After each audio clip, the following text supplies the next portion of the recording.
নমস্কার, আমি অঙ্কিতা। আপনাদের যখন কোনো পছন্দের খাবার খেতে ইচ্ছে করবে, ইউটিউবে গিয়ে লিখুন আমার ছোট্ট রান্নাঘর আর সাবস্ক্রাইব করুন এবং আমার চ্যানেলের সমস্ত আপডেট সবার আগে পেতে বেল নোটিফিকেশনটা অবশ্যই অন করবেন। আজ আমি বানাবো তড়কা। এটা কিন্তু রুটির সাথে খেতে দারুণ লাগে। তো তাহলে বানিয়ে নিই। তো দেখে নাও। আমি বাজার থেকে একটা তড়কার যে ডালের যে প্যাকেটটা আমি কিনে নিয়ে এসেছি। এটা তোমরা চাইলে খোলাও নিয়ে আসতে পারো, খোলা ব্যবহার করতে পারো। তো বন্ধুরা দেখো, এখানে আমি একটা পাত্র নিয়ে নিয়েছি। এরপর একটা ছুরি দিয়ে এটাকে কেটে নিচ্ছি প্যাকেটটাকে। এরপর দেখো আমি এটাকে ঢেলে নিচ্ছি ডালটাকে। তো বন্ধুরা দেখো, ডালটা ঢালা হয়ে গেছে। এরপর আমি এখানে জল নিয়ে নিচ্ছি। আর এটা কিন্তু আমি সকালে ভিজতে দিচ্ছি। আর এই রান্নাটা আমি রাত্রে করব। তো এতক্ষণ আমি ভিজতে দিয়েছিলাম। তো দেখো এখন প্রায় সন্ধে হয়ে গেছে। আর এইগুলো দেখো, রাজমাগুলো এত সুন্দরভাবে ভিজে গেছে। এরপর আমি এই জলটাকে ভালো করে ধুয়ে আবার এটাকে পরিষ্কার করে ধুয়ে নিয়েছি। তো দেখো এখানে কোনো নোংরা নেই। তো এদিকে দেখো একটা প্রেসার কুকার নিয়েছি। আর এইখানে প্রেসার কুকারের মধ্যে আমি এই ডালটাকে পুরোটাই দিয়ে দেব।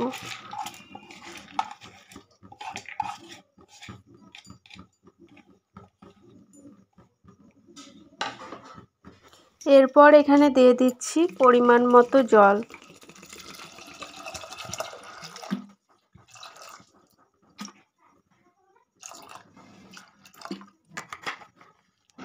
দিয়ে দিচ্ছি এখানে 5টা এলাচ আর এখানে দারচিনি। তো এটা কিন্তু আমি ধাবার স্টাইলে করছি। এরপর দেখো আমি এখানে দিয়ে দেব স্বাদ অনুযায়ী নুন। তো নুনটা কিন্তু 2বার দিতে হবে। তো তোমরা এখানে স্বাদ অনুযায়ী দিয়ে দেবে। এরপর দিয়ে দিচ্ছি এখানে হলুদ 1 চামচ। এরপর আমি এখানে দিয়ে দিলাম লঙ্কা গুঁড়ো 1 চামচ। এরপর আমি এটাকে ভালো করে দেখো হাতা দিয়ে এটাকে ভালো করে নাড়াচাড়া করে নেব।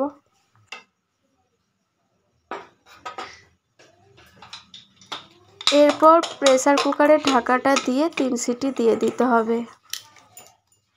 আর এইদিকে দেখো নিয়ে নিচ্ছি পেঁয়াজ কুচি, টমেটো কুচি, নিয়ে নিচ্ছি আদা কুচি, রসুন কুচি আর লঙ্কা কুচি। লঙ্কাটা তোমরা স্বাদ অনুযায়ী নেবে। এই যে দেখো 3 সিটি কমপ্লিট হয়ে গেছে। এরপর আমি এখানে একটা কড়াই বসিয়ে দিয়েছি আর কড়াইটা গরম হয়ে গেছে। দিয়ে দিয়েছি সর্ষের তেল। আর রান্নাটা কিন্তু সর্ষের তেলেই করতে হবে। তো দেখো তেলটা কিন্তু গরম হয়ে গেছে। এরপর আমি এখানে যে বাটিতে রাখা ছিল আদা, রসুন আর কাঁচা লঙ্কা কুচি, তো সেগুলো দিয়ে দিয়েছি। এরপর দেখো একটু নাড়াচাড়া করে নেব। এগুলো একটু হালকা করে নাড়াচাড়া করে নিতে হবে ভালো করে।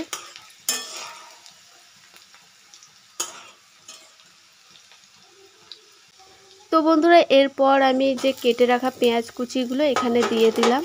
আর এটাকে হালকা করে লালচে করে ভেজে নিতে হবে ভালো করে।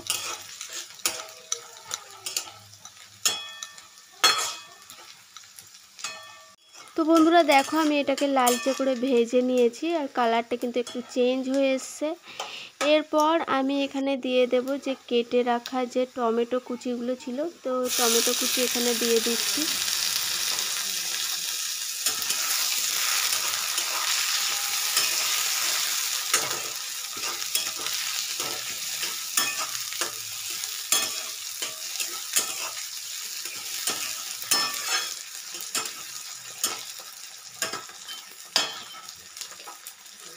দিয়ে দিচ্ছি এখানে সামান্য নুন।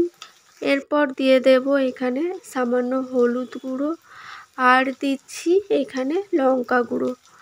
এরপর দিয়ে দেব এখানে 2 চামচ ধনে গুঁড়ো। আমি যেহেতু প্রেসার কুকারে দিয়েছি হলুদ, নুন আর লঙ্কা গুঁড়ো, সেই জন্য পরিমাণটা একটু কমিয়ে দিতে হবে এখানে। তো মশলাগুলো দেখো আমি একটুখানি ভালো করে নাড়াচাড়া করে নিচ্ছি।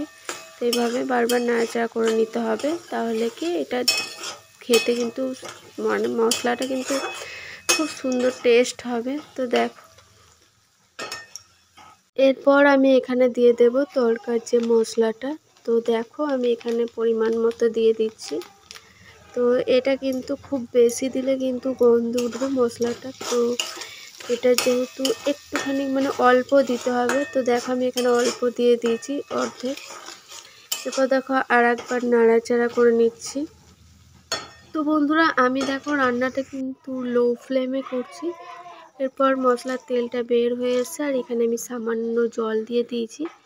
আর তোমরা এটাকে ইগনোর করতে পারো, চাইলে জল দিতেও পারো না দিতেও পারো। তো দেখো মশলাটা যদি খুব লেগে যায় তাহলে জল দিয়ে দেবে। তো দেখো এখানে আমি 5 মিনিটের জন্য ঢাকা দিয়ে দিলাম। তো বন্ধুরা দেখো প্রেসার কুকারটা ঠান্ডা হয়ে গেছে। এরপর আমি ঢাকাটা খুলে দেখে নিচ্ছি ভালো করে সেদ্ধ হয়েছে কিনা।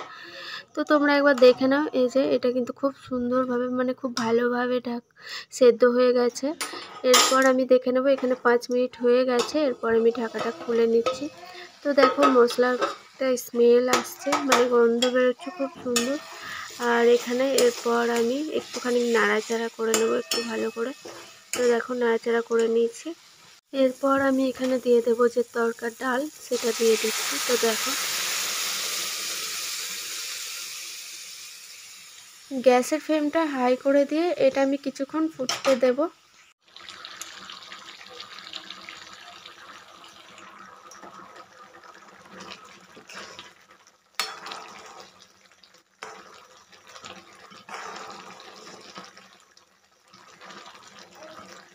এইদিকে তড়কা রেডি। এরপর আমি গ্যাসের ফ্লেমটা অফ করে দেব। তো বন্ধুরা দেখতে পাচ্ছ আমি গ্যাসের ফ্লেমটা অফ করে দিয়েছি। আপনারাও ট্রাই করুন। কোনো প্রশ্ন থাকলে কমেন্টের মাধ্যমে জানান। আর ভালো থাকুন, সুস্থ থাকুন। আবার হাজির হব নেক্সট এপিসোডে।